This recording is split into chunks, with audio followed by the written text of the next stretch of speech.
Bab 38. Ayumi berjalan dengan gontai, matanya terlihat kosong. Pikirannya terus memutar apa yang Eri katakan tadi kalau dirinya akan menikah musim semi ini. Semua akan segera berakhir antara dirinya dengan pria itu. Pria musim gugurnya, pria yang telah menjungkir balikkan dunianya. Ia kini berdiri di depan apartemennya. Tangannya gemetar ketika harus memijit beberapa angka password untuk membuka kunci pintu.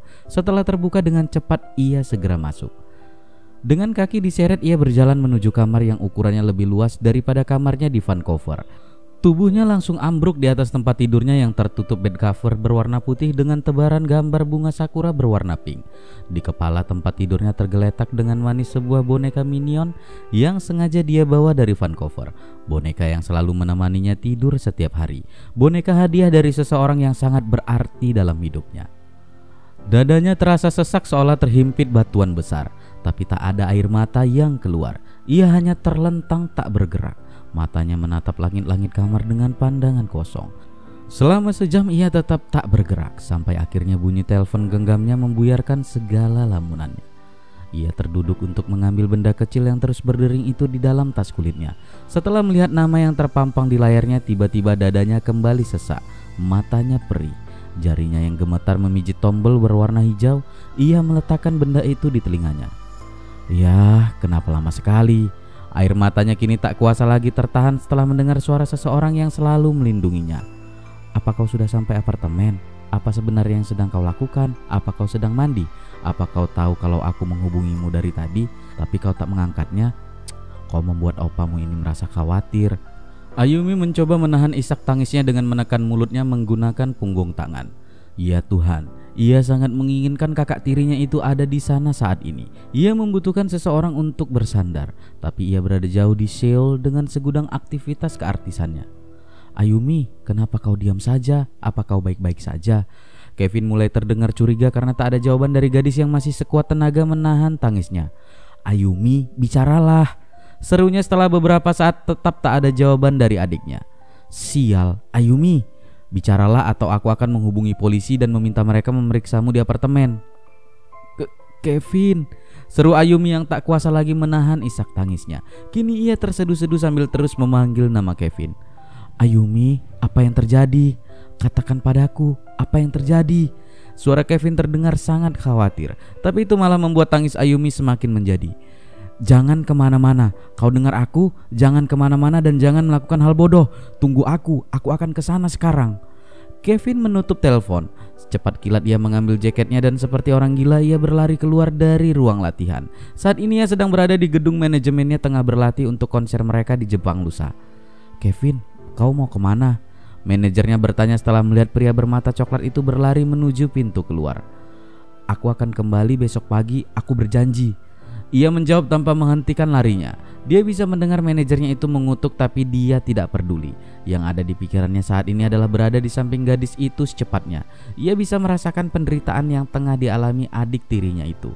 Tanpa berpikir panjang ia langsung menghentikan taksi dan menuju Incheon. Entah berapa lama Ayumi menangis sampai ia tertidur. Tapi akhirnya suara bel apartemen membangunkannya. Dengan perlahan ia berdiri, matanya mengerenyit karena merasakan rasa sakit menusuk kepalanya. Sambil memegang kepala ia berjalan menuju pintu di mana seseorang tengah memijit belnya dengan tak sabar.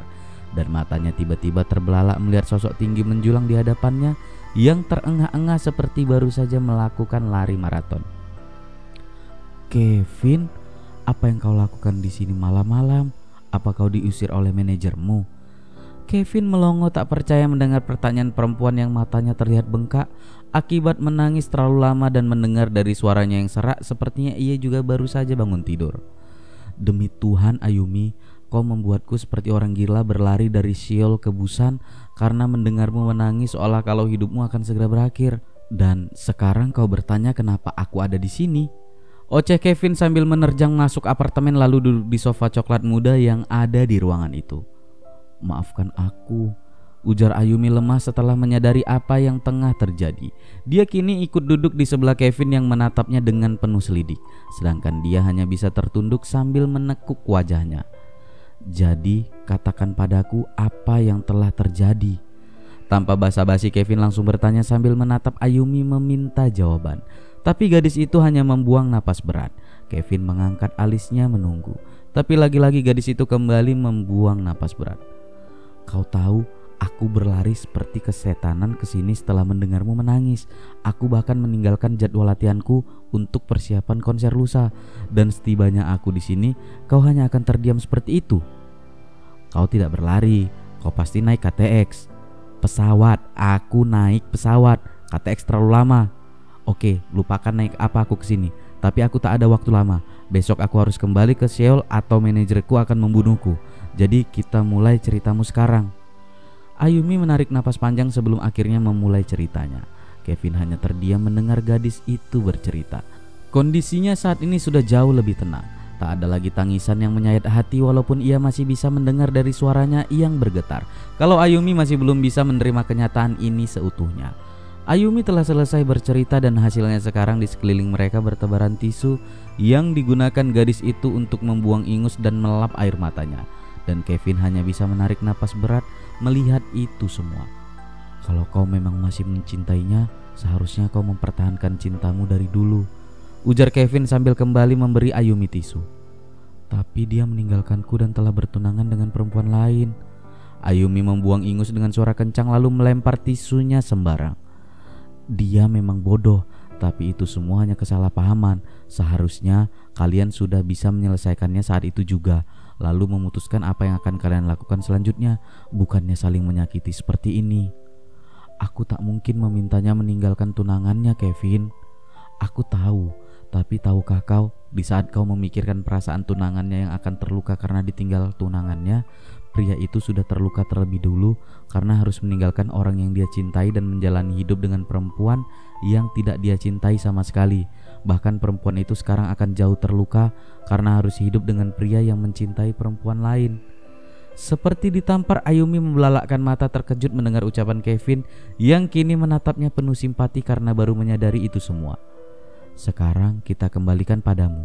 Seandainya kau mencintai seorang pria yang tak mencintaimu, tapi mencintai perempuan lain, apa kau tidak akan merasa lelah?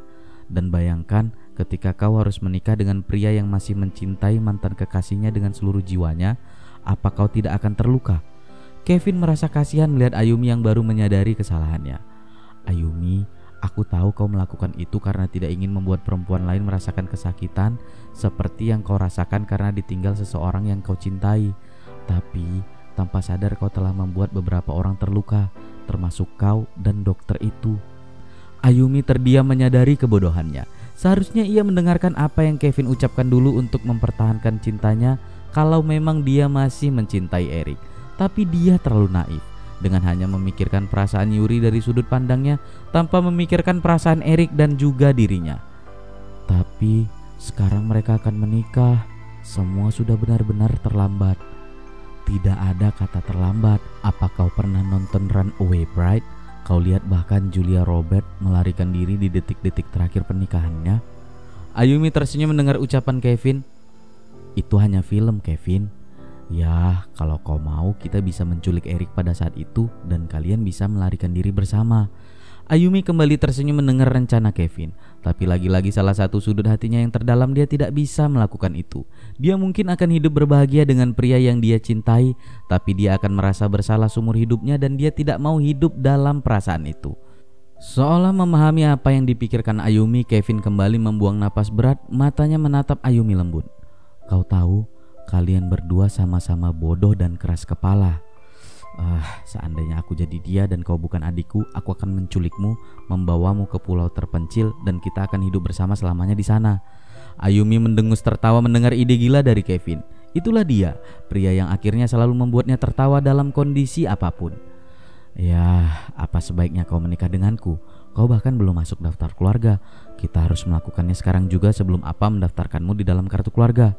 Ayumi kini benar-benar tertawa mendengar ide gila lainnya dari Kevin. Dan apa akan mati berdiri ketika mengetahuinya? Tidak, dia akan memaafkan kita kalau kita memberinya cucu yang banyak. Bagaimana? Ideku bagus kan? Ya, hentikan, dasar gila, seru Ayumi sambil tertawa.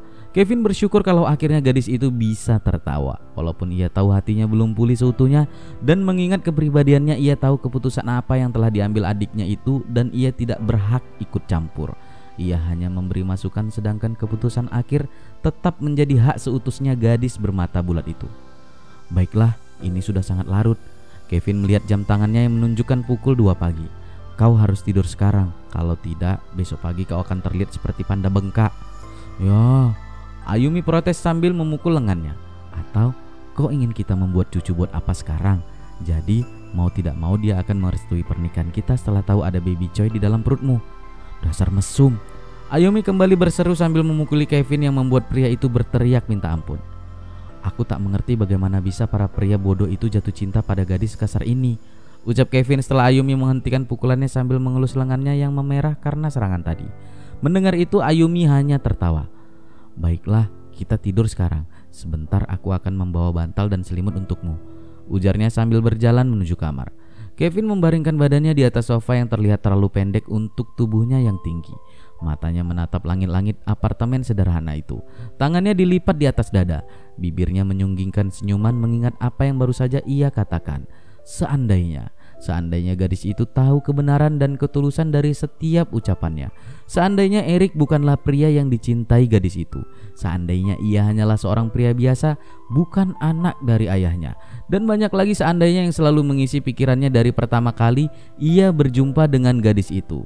Di atas mercusuar berlatar matahari tenggelam Vancouver, gadis bermata bulat itu telah berhasil mencuri hatinya. Seandainya dia bukanlah gadis kecil ibunya.